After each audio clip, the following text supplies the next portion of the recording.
জলাবদ্ধতাও যাতে না হয়, মানুষেরও কষ্ট না হয়, আমরা খালগুলো খনন করতে চাচ্ছি দেশে। আমরা ধরে নিতে পারি ইনশাল্লাহ সিলেট শহরে জলাবদ্ধতা হবে না। আজকের দিনটি বেশ সুন্দর দিন, বৃষ্টি হচ্ছে, কারোর জন্য সুবিধা, কারোর জন্য অসুবিধা। হয়তো বৃষ্টি না থাকলে আমাদের আজকের এই অনুষ্ঠানটি হয়তো আরো অনেক সুন্দর হতো, আমরা আরো অনেক মানুষের উপস্থিতি এই অনুষ্ঠানে পেতাম।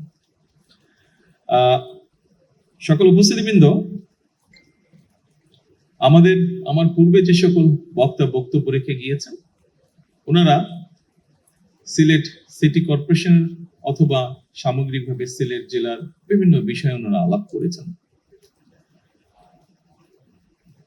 আপনারা নিশ্চয়ই খেয়াল করেছেন, আমরা সরকার গঠন করার পূর্বে নির্বাচনী প্রচারণ অভিযানের সময় আমরা আমাদের ম্যানিফেস্টো এবং নির্বাচনী বক্তব্যে অনেকগুলো কথা বলেছিলাম।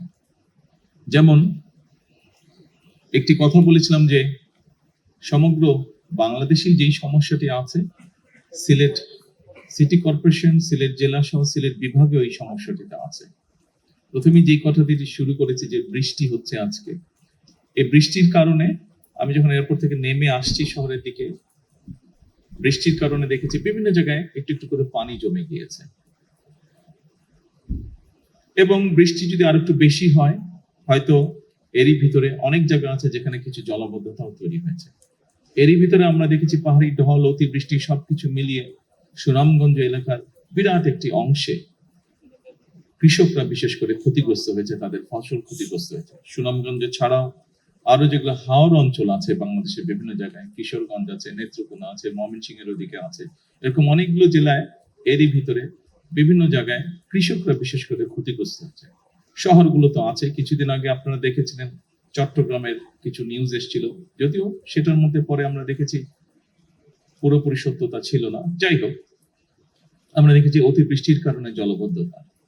এই সকল বিষয়কে বিবেচনা করে এর আগে সবচেয়ে প্রথমে খুব সম্ভবত সচিব সাহেব উনি সিলেট সিটি কর্পোরেশনের নাগরিকদের পানির চাহিদা পূরণ করতে গিয়ে একটি কথা বলেছেন যে যে পরিমাণ চাহিদা প্রতিদিনের পানি, তার অধিকাংশটাই আন্ডারগ্রাউন্ড থেকে ওনারা তুলছেন এই পানিটা, অর্থাৎ আন্ডারগ্রাউন্ড ওয়াটার লেভেল যেটা আছে সেটা ধীরে ধীরে নিচে নেমে যাচ্ছে, অল্প অংশই ওনারা নদী থেকে আনতে পারছেন। এই সকল কিছু বিষয় মাথার মধ্যে রেখে বিবেচনা করে আমরা তখন বলেছিলাম যে খাল খনন একটি কর্মসূচি আমরা দিয়েছিলাম সারা দেশে। এই কর্মসূচির কথা বলেছিলাম এবং সরকার গঠনের সাথে সাথে আমরা এই কর্মসূচিটাকে শুরু করেছি। এই কর্মসূচির লক্ষ্য বা উদ্দেশ্য কিন্তু এই সমস্যাগুলোকে অ্যাড্রেস করার জন্য। আন্ডারগ্রাউন্ড ওয়াটার লেভেল যেটা আছে সেটা শুধু সিলেট সিটি কর্পোরেশনে নয়, এই সমস্যা ঢাকাতে হচ্ছে, এই সমস্যা অন্য অনেক শহরগুলোতেই আমাদের আছে।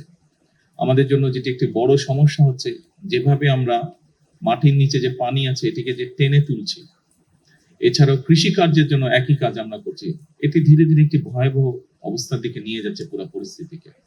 আমরা যদি এই পরিস্থিতিটাকে এখনই অ্যাড্রেস করতে চাই, তাহলে সবচেয়ে প্রথম যে উপায়টি হচ্ছে আমাদেরকে খাল খনন করতে হবে, এবং খাল খননের মাধ্যমে এই যে পানিগুলো, দেখুন বর্ষার সময় যে বৃষ্টির সময় এত পানি আসছে, এত পানি এসে জলাবদ্ধতা তৈরি হচ্ছে, তারপরে আমরা কোনোভাবে পানিটাকে সরিয়ে দিচ্ছি, পানিটা কিন্তু নদী দিয়ে নেমে সমুদ্রে চলে যাচ্ছে, অর্থাৎ এই পানিটাকে আমরা ব্যবহারও করতে পারছি না। কাজে এই পানিটাকে যাতে আমরা ব্যবহার করতে পারি, জলাবদ্ধতাও যাতে না হয়, মানুষেরও কষ্ট না হয়, সেটি কৃষির সুবিধার জন্যই হোক, পানিটিকে মানুষের ব্যবহারের সুবিধার জন্যই হোক, আমরা খালগুলো খনন করতে চাচ্ছি দেশে, যাতে আমরা অতিরিক্ত যে পানি থাকবে সেই পানিটাকে যাতে আমরা ধরে রাখতে পারি এবং প্রয়োজনের সময় আমরা সেটিকে মানুষের প্রয়োজনে আমরা ব্যবহার করতে পারি। আজকে এই অনুষ্ঠানে আসার আগেই সিটি কর্পোরেশনের জলাবদ্ধতা নিরসনে একটি প্রকল্পের কাজ শুরু হবে, সেটির ভিত্তিপ্রস্তর আমি স্থাপন করে এসেছি। আমি ইঞ্জিনিয়ার সাহেবকে জিজ্ঞেস করেছিলাম যে